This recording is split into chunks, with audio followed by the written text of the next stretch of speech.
2026 பொறுத்த வரைக்கும் மாத கிரகங்கள் ஒரு பக்கம் வழக்கம் போல ஒவ்வொரு மாதம் பயிற்சி ஆகிட்டு இருக்கும். வருட கிரகங்கள்னு பார்க்கும் பொழுது குரு மற்றும் ஜூன் மாதம் மிதுன ராசியிலிருந்து கடகராசிக்கு பயிற்சி ஆகிறாங்க. அங்க உச்சகதியும் அடைஞ்சு 9ஆம் பார்வையாக சனியையும் பார்க்கிறாங்க. அது தவிர சில குறிப்பிட்ட மாதங்கள்ல கூட்டு கிரக அமைப்புகள் அப்படிங்கிறதும் செயல்பட்டுக்கிட்டு இருக்கும். ஸோ இந்த அமைப்புகள்லாம் ஒட்டுமொத்தமா 2026 பொறுத்த வரைக்கும் ஒரு நல்ல ஆண்டாக அமைச்சு கொடுக்குது. பொதுவாக இந்த 2025ஆம் வருடம் அப்படிங்கிறது கொஞ்சம் ஸ்ட்ரகிளாக தான் இருந்துச்சு. ஒரு பக்கம் டெக்னிக்கலாக எல்லா விஷயமும் நமக்கு கிடைச்சிட்டு வந்தது. பட் தனிப்பட்ட நிலையில மனிதர்களுடைய தனிப்பட்ட வாழ்க்கை நிலை அப்படிங்கிறது பல விதங்களும் கேள்விக்குறியாக்கப்பட்டது. பெரும்பாலும் மெல்லவும் முடியல, முழுங்கவும் முடியல அப்படிங்கிற ஒரு நிலை தான். கை கெட்டியது வாய்க்கெட்டிலேங்கிற மாதிரி எல்லாமே கையில தான் இருந்தது. ஆனாலும் மனசு ஒப்புறதில்லை, எதையோ இழந்தது மாதிரி தான் எல்லாரும் ஃபீல் பண்ணிட்டு வந்தாங்க. அதுக்கு காரணம் 2025ல சுப கிரகமும் அசுப கிரகம் ஈக்குவல் பலத்தோடு செயல்பட்டு வந்தது தான். பட் 2026 பொறுத்த வரைக்கும் இந்த அசுப கிரகத்தினுடைய பலம் அப்படிங்கிறது கொஞ்சம் குறைய ஆரம்பிக்குது. சுப கிரகங்களுடைய பலம் அப்படிங்கிறது கொஞ்சம் அதிகரிமா இருக்கு. அதனால இந்த வருடம் இந்த சுப கிரகங்களுடைய வலிமை கூறுறதுனால 2026ஆம் வருடம் அப்படிங்கிறது 2025 கம்பேர் பண்ணும்போது இது ஒரு நல்ல வருடமாகவே இருக்கும். முக்கியமாக 2025 போலவே 2026 நல்ல மழை வளம் அப்படிங்கிறது இருக்கு. இது இப்போதைய நிலையில லாஸ்ட் சான்ஸ் அப்படிங்கிற மாதிரி தான் இருக்கும். இனி அடுத்தடுத்து வரக்கூடிய காலகட்டங்களில் இந்த மாதிரியான மழைகளை எதிர்பார்க்க முடியுமா அப்படிங்கிறது டவுட் தான்.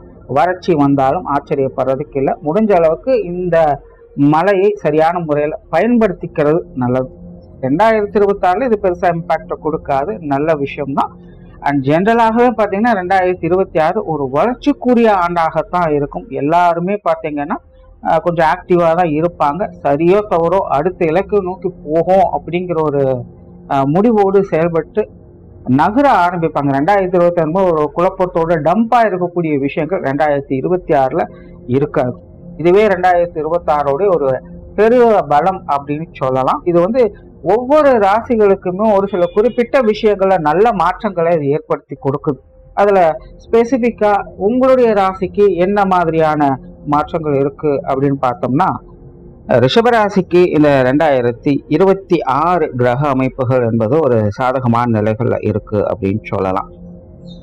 குறிப்பா இந்த குருவினுடைய மாற்றம் என்பது ரிஷபராசிக்காரங்களுக்கு ஒரு விபரீத யோக அமைப்புகள்ல இது செயல்பட்டு வரும். அதாவது அஷ்டமாதிபதி அதற்கு அஷ்டமஸ்தானத்துல உச்சம் பெறக்கூடிய நிலை. இது ஒரு விபரீத யோக அமைப்புகள்ல செயல்பட்டுக்கிட்டு வரும். அது தவிர மற்ற கிரகங்களுடைய அமைப்புகளும் ரிஷபராசிக்காரங்களுக்கு ஒரு சாதகமான நிலைகள்லேயே வருடம் முழுவதுமே செயல்பட்டுக்கிட்டு இருக்கு. ஆல்ரெடி 2025 பார்த்தீங்கன்னா ரிஷபராசிக்காரங்களுக்கு ஓகே தான், பெரிய பிரச்சனைகள் அப்படிங்கிறதெல்லாம் கிடையாது. ஒரு வளர்ச்சியை நோக்கி தான் போய்கிட்டு இருப்பாங்க. பட் என்ன ஒரு விஷயம் அப்படின்னா, ரொம்ப அலைச்சல்கள் அதிகமாக இருக்கும். அதிகமாக உணர்ச்சி வசப்படுவாங்க. இதுதான் அவங்களுக்கு பெரிய பிரச்சனை. மற்றபடி அவங்க ரொம்பவும் சுறுசுறுப்பாக தான் இருந்திருப்பாங்க. நிறைய வேலைப்பாடுகளில் ஈடுபட்டு இருந்திருப்பாங்க. ஜென்ரலாகவே இந்த ரிஷபராசி அப்படிங்கிறது அனுபவங்களை அதிகமாக எதிர்கொள்ளும். ஸோ பட்டு திருந்துறது அப்படின்னு சொல்லுவாங்க பார்த்தீங்கன்னா, அந்த மாதிரி தான் ரிஷபராசியை பொறுத்த வரைக்கும் தியரிட்டிக்கலாக அவ்வளோ விஷயம் எதுவும் எடுத்துக்காது, ரொம்ப கம்மியாக தான் எடுக்கும். பட் ப்ராக்டிக்கலாக நிறைய விஷயங்களை அது எடுத்துக்கும். இப்போ நெருப்பானது சுடும் அப்படின்னு அவங்ககிட்ட சொன்னோம்னா அது ஓகே, அக்செப்ட் பண்ணிக்கும், அதெல்லாம் எந்த பிரச்சனையும் இல்லை. பட் அந்த சூட்டினுடைய அனுபவம் எப்படி இருக்கும் அப்படிங்கிறத தெரிஞ்சுக்கிறதுக்கு அது விருப்பப்படும். ஸோ அது சார்ந்த முயற்சிகள்ல அது எப்பவுமே இருக்கும். ஸோ அதனால ரிஷபராசியை பொறுத்த வரைக்கும் அது எப்பவுமே பட்டு திருந்தக்கூடியது தான். அனுபவங்களை பெறணும் அப்படிங்கிற நோக்கத்தோடு அது எப்பவுமே காரியத்தில் ஈடுபட்டுக்கிட்டு இருக்கும். அதுல கிடைக்கக்கூடிய நிறை குறைகளெல்லாம் வச்சுதான் அடுத்தடுத்த ஸ்டேஜுக்கு அது முன்னேறி போகும். ஸோ 2025 பொறுத்த வரைக்கும் ரிஷபராசிக்காரங்க இந்த விஷயங்களை முழுமையாக பார்த்துருப்பாங்க. உண்மையிலேயே அவங்கவுங்க வயது நிலைகளுக்கு ஏற்ப ரிஷபராசிக்காரங்க எல்லாரும் பார்த்தீங்கன்னா ஏதாவது ஒரு விஷயங்களை சாதிக்கணும் அப்படிங்கிற ஒரு முனைப்போடு செயல்பட்டு வந்திருப்பாங்க. நிறைய காரியங்கள் ஈடுபட்டு வந்திருப்பாங்க. அதுல நல்லது கெட்டது என்ன அப்படிங்கிறத கண்டுபிடிச்சும் இருப்பாங்க. இதுதான் நமக்கு சூட் ஆகும், இது நமக்கு சூட் ஆகாது அப்படிங்கிறது இப்போதைய நிலையில அவங்களுக்கு நல்லாவே தெரியும். ஸோ பெரிய அளவில் பெனிஃபிட் இல்லை, ஓரளவுக்கு எல்லாத்தையும் சமாளிச்சுட்டேன், முதலுக்கு மோசம் இல்லை அப்படிங்கிற நிலைகள் எல்லாமே போய்கிட்டு இருக்கு. அப்படிங்கிற விஷயங்களை தான் 2025 பார்த்துட்டு வந்தாங்க. 2026 பொறுத்த வரைக்கும் இது ஒரு படி அப்கிரேட் ஆகி உங்களுக்கு ஒரு நல்ல ஆதாய அனுகூலங்களையும் கொடுத்து வரும். ஆல்ரெடி உங்களுக்கு ராசிக்கு 11ஆம் இடத்துல சனி இருக்காங்க. பொதுவாக 11ஆம் இடத்துல எந்த கிரகங்கள் இருந்தாலும் நன்மையை தான் செய்யும். அந்த ரிஷபராசியை பொறுத்த வரைக்கும் சனியானவர் தர்ம கர்மாதிபதியாக செயல்பட்டு வராங்க. அவங்க 11ஆம் இடத்துல இருக்கக்கூடிய அமைப்புகள் நல்ல விஷயங்கள் தான். எப்பேற்பட்ட மோசமான நிலைகளுக்கு போனாலும் கூட தலையில குட்டி இந்த பக்கம் போக இந்த பக்கம் வந்துரு அப்படின்னு சொல்லிட்டு ஒரு நல்ல கதியை இது கொடுத்துரும். இதுதான் இந்த தர்ம கர்மாதிபதி யோகம் அப்படிங்கிறது. ஸோ அப்படிப்பட்ட நிலைகள்ல தான் ரிஷபராசிக்காரங்களும் இருந்துட்டு வந்தாங்க. பட் 11ஆம் இடத்துல சனி இருக்கக்கூடிய நிலைகள்ல முன்னாடி சொன்ன மாதிரி முதலுக்கு மோசம் இல்லை அப்படிங்கிற நிலைக்கு தான் பெரிய அளவில் வளர்ச்சியை கொடுக்காது. ஆனால் 2026 இந்த குருனுடைய மாற்றம் அஷ்டமாதிபதி அஷ்டமஸ்தானத்துல மறைவுப்படுறாங்க, அங்கே உச்சம் பெறாங்க அப்படிங்கிற ஒரு விஷயம். அதே நேரம் உங்களுடைய லாபஸ்தானத்துக்கு குருவுடைய பார்வை இங்கே சனியும் இருக்கிறதுனால சனிக்கும் சேர்ந்து இந்த குருவுடைய பார்வை இருக்கிறதுனால 2026ஆம் வருடம் ரிஷபராசியை பொறுத்த வரைக்கும் ஒரு அமோகமான வருடம் அப்படின்னே சொல்லலாம். எதிர்பார்த்த லாப ஆதாயங்கள் அனுகூலங்கள் எல்லாமே சிறப்பாக இருக்கு அப்படின்னு சொல்லலாம். வாழ்க்கையில திடீர் அதிர்ஷ்ட யோக வாய்ப்புகளை கிடைக்க பெறலாம். அடுத்த ஸ்டேஜுக்கு உண்மையில அவங்கவுங்க வயது நிலைகளுக்கேற்ப தேவைகளுக்கேற்ப காரியங்களுக்கேற்ப ஒரு அடுத்த லெவலுக்கு முன்னேறி போகக்கூடிய நிலைகள் அப்படிங்கிறது கட்டாயமாக இருக்கும். உங்களுடைய மனமானது அதற்கேற்ற உத்வேகத்தோடு அது செயல்பட ஆரம்பிச்சு. ஸோ முதல் மனம் அப்படிங்கிறது செயல்பட ஆரம்பிச்சிருச்சு அப்படின்னாலே அது காரியமாக மாறிடும்.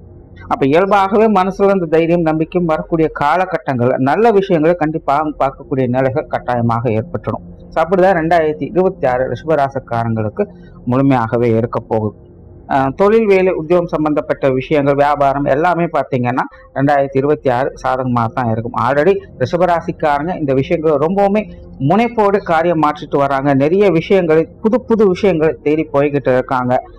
மற்றவங்களை எப்படி கவர் பண்ணணும், மற்றவங்களை எப்படி அட்ராக்ட் பண்ணணும், வாடிக்கையாளர்களை எப்படி இருக்கிறது, தொழில் நுணுக்கம் என்ன, வியாபார நுணுக்கம் என்ன, இப்ப இருக்கக்கூடிய ட்ரெண்டுக்கு தகுந்த மாதிரி அடுத்த லெவலுக்கு எப்படி போகலாம் அப்படிங்கிற விஷயங்களை பற்றியெல்லாம் அதிகமாக ஆராய்ச்சி செய்து கொண்டிருக்கக்கூடிய ராசி இந்த ரிஷபராசி. அதுலயும் இப்போ சமீப காலமாக இது சார்ந்த சிந்தனைகள் அவங்களுக்கு அதிகமாகவே இருந்துகிட்டு இருக்கும். இது எல்லாத்தையுமே காரியமாக மாற்றக்கூடிய திறன் என்பது ரிஷபராசிக்காரங்களுக்கு இந்த 2026 ஏற்படும். தொழில் வேலை உத்தமமாக ஒரு நல்ல ஆதாய அனுகூலங்களை கண்டிப்பாக இந்த காலகட்டங்களில் பார்க்கப்படும்.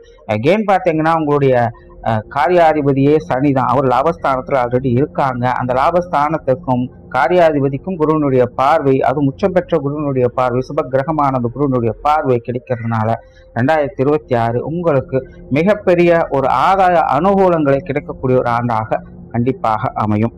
அதனால தொழில் வேலை உத்தியோக ரீதியாக நல்ல விஷயங்களை எதிர்பார்க்க முடியும். ஸோ ராசி நிலைகள்ல இந்த அமைப்புகள் இருக்கிறதுனால எல்லாத்தையுமே சமாளிக்கக்கூடிய திறனும் அந்த பக்குவமும் உங்களுக்கு இயல்பாகவே ஏற்படும்.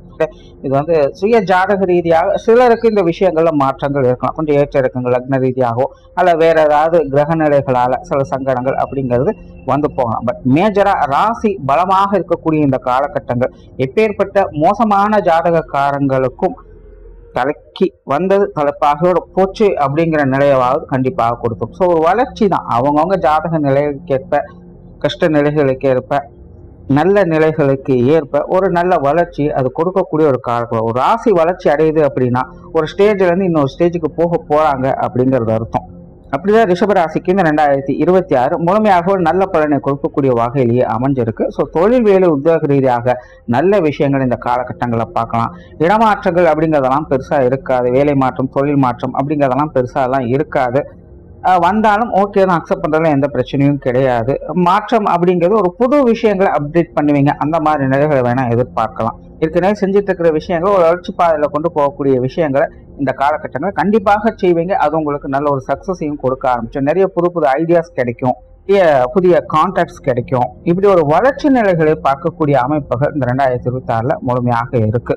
வெளியூர் மற்றும் வெளிநாடு சம்பந்தப்பட்ட விஷயங்களும் கூட இந்த வருடம் உங்களுக்கு சாதகமாக தான் இருக்கு. 2025 இது கொஞ்சம் ஏற்ற இறக்கங்களாக இருந்தாலும் சில வாய்ப்புகள் கிடைச்சிருக்கும், சில நேரங்கள் வாய்ப்புகள் கொஞ்சம் தட்டி போற மாதிரியான சூழ்நிலைலாம் கொடுத்துருக்கும். இப்போ 2026 பெரிய ஸ்ட்ரகிள் எல்லாம் இருக்காது. இந்த விஷயங்களை சிலருக்கு மாற்றங்கள் அப்படிங்கிறது வரலாம். ஏற்கனவே இருக்கக்கூடியவங்க திரும்ப ரிட்டர்ன் வர வேண்டிய சூழ்நிலை இருக்கலாம், அல்லது இருக்கக்கூடியவங்க திரும்பவும் வெளிநாடுகளுக்கு போக வேண்டிய சூழ்நிலைகள் அப்படிங்கிற இந்த மாதிரி ஒரு மாற்றங்களை வெளிநாடு சம்பந்தப்பட்ட விஷயங்கள்ல கொடுக்கலாம். பட் அதுவும் நன்மைக்கு அப்படிங்கிற நிலைகள்ல உங்களுக்கு சாதகமாகவே வேலை செய்யும். பொருளாதார நிலையை பொறுத்த வரைக்கும் இந்த வருடம் ஓரளவுக்கு பரவாயில்ல அப்படின்னு சொல்ல 2026லயும் இது பார்த்தீங்கன்னா ஓரளவுக்கு பரவாயில்ல அப்படிங்கிறனால அப்பப்போ சில விஷயங்கள் உங்களுக்கு கைக்கு வந்து சேர்ந்திருக்கும், அப்பப்போ சில விஷயங்கள் கொஞ்சம் சுணக்கமாக போயிருக்கும். நல்ல விஷயம் அப்படின்னா கெடுதலான தன்மைகள் அப்படிங்கிறது பெரிய அளவில் இல்லை. 2025 பொறுத்த வரைக்கும் இந்த காசு பண சமாச்சாரங்கள் பொருளாதார நிலைகளை பெரிய அளவில் இழப்புகள் இல்லாமல் 10 ரூபா இருந்தாலும் 10 ரூபாய் கச்சிதமாக எப்படி பாதுகாத்து செலவு பண்றது அப்படிங்கிற விஷயத்த கரெக்டாக பண்ணிட்டு வந்திருப்பாங்க. 2026லும் பார்த்தீங்கன்னா இந்த விஷயங்கள் ரொம்பவுமே சிறப்பாக வேலை செய்கிறது. அதே நிலைகள் ஒரு தொடர்கதை அப்படின்னு சொல்லலாம். இப்போ 2025 ஒப்பிடும்பொழுது 2026 இது உங்களுக்கு ஒரு சாதகமான நிலைகளில் வேலை செய்யும். சிலருக்கு இந்த திடீர் அதிர்ஷ்ட யோக வாய்ப்புகள் இருக்கிறதுனால இந்த திடீர் பண வரவுகள் போன்ற விஷயங்கள் இந்த காலகட்டங்களை எதிர்பார்க்கலாம். நீண்ட கால அடிப்படையில் சேமிப்புகளை உருவாக்கலாம். கடன் சம்பந்தப்பட்ட விஷயங்களுக்கு தீர்வுகளை பார்த்து வரீங்க. கொடுத்த கடன், வாங்கின கடன் எல்லாத்துக்கும் ஒரு நல்ல சொல்யூஷன் கிடைக்கும். கடன் சமாச்சாரங்கள் பொதுவாக புதுசாக மேற்கொண்டு வாங்குறது, கொடுக்க, இந்த மாதிரியான விஷயங்களும் கூட 2026 ஒரு சாதகமான நிலைகளை வேலை செய்யுது. பொதுவாக இந்த பொருளாதாரம் சம்பந்தப்பட்ட எந்த மாதிரியான மனசங்கடங்கள், சிக்கல்கள், பிரச்சனைகள், கோர்ட்டு கேஸ் சம்பவங்கள் இந்த மாதிரி நிலைகள் இருந்தாலும் கூட 2026 அது உங்களுக்கு சாதகமாக தான் வேலை செய்யுது. ஸோ பெருசாக நினச்சி ஸ்ட்ரகிள் பண்ண வேண்டிய அவசியம் கிடையாது. குறிப்பாக திடீர் அதிர்ஷ்ட யோக வாய்ப்புகளும் செயல்பட்டு இருக்கிறதுனால பொருளாதார நிலைகளில் ஒரு நல்ல விஷயங்களை பார்க்கக்கூடிய அமைப்புகள் ரிஷபராசிக்காரங்களுக்கு உண்டு. சொத்து சுகங்கள், வாகன ரீதியான விஷயங்கள் இது ஆல்ரெடி ரிஷபராசிக்காரங்களுக்கு ஒரு ஏற்ற இறக்கங்களாகத்தான் இருக்கும். அதை பிடிச்சும் பிடிக்காம செய்ய வேண்டிய சொன்ன பெருசா அதுல மனமானது ஈடுபடாது. ஏதோ கூட இருக்கிறவங்களுடைய வற்புறுத்தலால அல்லது அவங்களுடைய தேவைகளுக்கு ஏற்ப அந்த விஷயங்கள் காரியங்கள்ல ஈடுபட வேண்டிய சூழ்நிலைகள் தான் இருக்குமே இல்லாமல் தனிப்பட்ட நிலையில ரிஷபராசிக்காரங்களுக்கு இந்த சொத்து சுகங்கள், வாகன ரீதியான விஷயங்களை பெருசா ஈடுபாடுகள் அப்படிங்கிறது இருக்கிறது இல்லை. நிறைய பேருக்கு கைவிட்டு போகக்கூடிய நிலைகள், இடமாற்றங்கள் போன்ற விஷயங்களை கூட பார்த்துருக்கலாம் 2025ல. 2026 பொறுத்த வரைக்கும் கிட்டத்தட்ட அதே நிலைகள் தான். இதுல பெருசா மாற்றங்கள் கிடையாது. ரொம்ப இன்ட்ரெஸ்டாலாம் இருக்க மாட்டாங்க. பட் ஏதோ கூட இருக்கவங்களுடைய ஒரு விஷயங்களால, அவங்களுடைய கண்டிஷனலால சில விஷயங்களை செய்ய வேண்டிய சூழ்நிலைகள் அப்படிங்கிறது வரலாமே இல்லாமல் பர்சனலாக உங்களுக்கு அந்த விஷயங்களை இன்ட்ரெஸ்ட் இருக்காது. பட் சூழ்நிலை சந்தர்ப்பங்கள் அப்படிங்கிறது ஒரு ஏற்ற இறக்கங்களாகத்தான் இருக்கும். இதில் பெருசாக நல்ல விஷயம் அப்படின்னு சொல்றதுக்கு இல்லை. அதே நேரம் கெடுதலான விஷயங்கள் அப்படின்னு சொல்றதுக்கும் இல்லை. சுழற்சி மாதம் நல்ல நடந்தால் திரும்ப ஒரு கெட்ட விஷயம் பார்ப்பீங்க, கெட்டது நடந்தாலும் கெட்டது ஒரு நல்லதுங்கிற போது நல்ல விஷயத்தையும் பார்த்து வருவீங்க. ஸோ சொத்து சுகங்கள், வாகன ரீதியான விஷயங்களை கொஞ்சம் அனுசரித்து போய்க்கோங்க. கால நேரம் பார்த்து பேச்சுவார்த்தைகள் சம்பந்தப்பட்ட விஷயங்கள் எல்லாத்திலுமே கொஞ்சம் கூட இருக்கிறவங்களாம் அனுசரித்து போயிட்டீங்கன்னா அந்த சொத்து சுகங்கள், வாகன ரீதியான விஷயங்கள் பெருசாக தொந்தரவுகள் இருக்காது. இப்போ ஜென்ரலாக காலநிலை அமைப்பு அப்படிங்கிறது ஒரு மிதமான நிலைகளில் தான் வேலை செஞ்சுக்கிட்டு இருக்கு. குடும்ப வாழ்க்கை இந்த வருடம் நன்றாகவே இருக்கும். ஆல்ரெடி குடும்ப வாழ்க்கை ஓரளவுக்கு நல்லா தான் போயிட்டு இருக்கு. 2026 ஒரு சாதகமான வருடம் அப்படின்னு சொல்லலாம். உறவு நிலைகளுக்குள்ள மட்டும் சின்ன சின்ன கருத்து வேற்றுமைகள் அப்படிங்கிறது ரிஷபராசிக்காரங்களுக்கு இருந்துட்டு, குறிப்பா பெற்றோர்களாகட்டும், உடன்பிறப்புகளாகட்டும், கணவன் மனைவி உறவுகளாகட்டும், குழந்தைகளாகட்டும், உற்றார் உறவினர்கள், நண்பர்கள் சம்பந்தப்பட்ட விஷயங்களாகட்டும் எல்லாமே பார்த்தீங்கன்னா ஒரு மாதிரியான கருத்து வேற்றுமைகளோட தான் போயிட்டு இருக்கும். ரொம்ப உடன்பாடோட இருக்க முடியறது இல்லை. எல்லாமே பட்டும் படாமல் தொட்டும் தொடாமல் இருக்கக்கூடிய விஷயங்கள் தான். ஸோ குடும்ப விஷயங்கள், காரியங்கள் அப்படிங்கிறதுல எந்த பிரச்சனையும் இல்லை. எதை செய்யணும்னு நினைச்சாலும் சரி தாராளமாக நீ செஞ்சுடுவீங்க.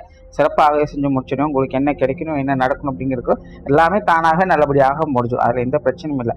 பட் உறவுகளுக்குள்ள ஒரு ஏற்றத்தாழ்வுகள் அப்படிங்கிறது இருந்துகிட்டு இருக்கும். சில நேரங்கள்லாம் நல்லா சப்போர்ட் பண்ணுவாங்க, சில நேரங்களில் வேண்டா வெறுப்பாக பேச செய்வாங்க. இது கொஞ்சம் மன வருத்தங்களை ஒவ்வொரு கொடுத்துக்கிட்டு தான் இருக்கும். ஸோ இந்த நிலைகள் அப்படிங்கிறது 2026 தொடர்கதையாகத்தான் இருக்கு. பட் இது நெகட்டிவாக சொல்லக்கூடியதில்ல. அப்பப்போ கொஞ்சம் உங்களை டிஸ்கரேஜ் பண்ணக்கூடிய அமைப்புகள் இருக்கு. ஸோ உறவு நிலைகளுக்குள்ள சூழ்நிலை சந்தர்ப்பம் பார்த்து அனுசரிச்சு போய்க்கிங்க. பெருசா ரொம்பவும் பர்சனலாலாம் எதையும் எடுத்துக்காதீங்க. கேஷுவலாக எதையும் டீல் பண்ணுங்க. 2026 உங்களுக்கு சிறப்பாகவே இருக்கும். மற்றபடி பெரிய நெகட்டிவான விஷயங்கள் அப்படிங்கிறது இருக்கிறது இல்லை. வீட்டுக்கு வீடு வாசப்படி அப்படிங்கிற மாதிரி உங்களுக்கு சப்போர்ட் பண்ணவும் செய்வாங்க. அதே நேரம் சின்ன சின்ன சங்கடம் கொடுக்கக்கூடிய விஷயங்களும் கூட இருந்துகிட்டு தான் இருக்கும். அதை அனுசரித்து போட்டிங்கனாலே போதும். பெரிய அளவில் எந்த ஒரு பிரச்சனையும் இல்லாமல் 2026 உங்களுக்கு ஒரு சாதகமான நிலைகளே செயல்பட்டுக்கிட்டு இருக்கும். திருமண வாய்ப்புகள், புத்திரபாக்கிய அமைப்புகள் எல்லாமே ரொம்பவுமே சிறப்பாக இருக்கு. ரிஷபராசிக்காரங்களுக்கு நல்லபடியாகவே இருக்கு. குழந்தைகள் சம்பந்தப்பட்ட விஷயங்கள், அவங்களுடைய வாழ்க்கை நிலைகள் இது எல்லாமே ஒரு வளர்ச்சியை நோக்கி போகக்கூடிய ஒரு காலகட்டமாகவே இருக்கு. 2025ல இது கொஞ்சம் டம்பா இருக்கும். பட் இருந்தாலும் சிறப்பான முறையில் கையாண்டு வந்திருப்பீங்க. குழந்தைகளும் ரொம்ப சிறப்பான நிலைகளை கையாண்டு வந்திருப்பாங்க. அவங்களுடைய வளர்ச்சி பாதைகளை நோக்கி போயிட்டு தான் இருப்பாங்க. ஒரு பக்கம் கஷ்டங்கள் இருந்துட்டு தான் இருக்கு, வெளி இடங்களில் நிறைய தடை தாமதங்களை பார்த்துட்டு வந்திருப்பாங்க. பட் இருந்தாலும் ரொம்ப ஈஸியா எல்லாத்தையும் மேனேஜ் பண்ணிட்டு வந்திருப்பாங்க. 2026 இது இன்னும் கொஞ்சம் கூடுதலாகவே உங்களுக்கு சிறப்பாகவே செயல்பட்டு வரும். குழந்தைகளோட வாழ்க்கையிலும் நல்ல விஷயங்களை எதிர்பார்க்கலாம். அவங்களுக்கான சுப விசேஷங்கள் காரியங்கள் போன்ற நிலைகளை எதிர்பார்க்க முடியும். காதல் சம்பந்தப்பட்ட விஷயங்கள் 2026 சிறப்பாகவே இருக்கு. 2025 கொஞ்சம் சாதகமாக தான் இருந்து 2026 இது சிறப்பாக தான் இருக்கும். நிறைய பேருக்கு காதல் திருமணங்களும் கைகூடுவதற்கு நிறைய வாய்ப்புகள் உண்டு. மாணவர்களுக்கு கல்வி வித்தை சம்பந்தப்பட்ட விஷயங்கள் இந்த வருடம் ஒரு சுமூகமான வருடம் அப்படின்னு சொல்லலாம். ஆல்ரெடி மாணவர்களுக்கு பார்த்தீங்கன்னா முன்னாடி சொன்ன மாதிரி அனுபவ ரீதியான விஷயங்கள் தான் ஆர்வம் அதிகமாக இருக்கும். ஸோ மாணவர்களை பொறுத்த வரைக்கும் இந்த வருடம் பார்த்தீங்கன்னா ப்ராக்டிக்கலாக ஒரு நல்ல டெவலப்மெண்ட்டையும் அடுத்தடுத்த நிலைகளையும் பார்க்கக்கூடிய அமைப்புகளும் கண்டிப்பாக உருவாடும். இப்போ தியரிட்டிக்கலாக பார்த்தீங்கன்னா இது ஓகே பரவாயில்ல அப்படின்னு சொல்லக்கூடிய நிலைகள் தான் இருக்கும். ஸோ கல்வியை காட்டிலும் வித்தைகளில் நிபுணத்துவம் பெறக்கூடிய அமைப்புகள் ரிஷபராசி மாணவர்களுக்கு முழுமையாக உண்டு. அதே போல் 2026 இந்த கல்வி சார்ந்த இடமாற்றங்கள் போன்ற அமைப்புகள் ரிஷபராசிக்காரங்களுக்கு ஓரளவுக்கு நல்லா இருக்குன்னு சொல்லலாம். சிலருக்கு அது பிடிச்ச மாதிரியும் அமையலாம், சிலருக்கு அது பிடிக்காத மாதிரியும் அமையலாம். பட் எது எப்படியோ நல்ல விஷயங்கள் நோக்கி போறாங்க அப்படிங்கிற நிலைகள்ல 2026 மாணவர்களுக்கு சிறப்பாகவே இருக்கு. ஸோ டோட்டலா 2026 பொறுத்த வரைக்கும் ரிஷபராசிக்காரங்களுக்கு உங்களுடைய வளர்ச்சி பாதையின் அடுத்த மைல்கல் அப்படின்னு சொல்லலாம். நன்றி, வணக்கம், வாழ்க வளமுடன்.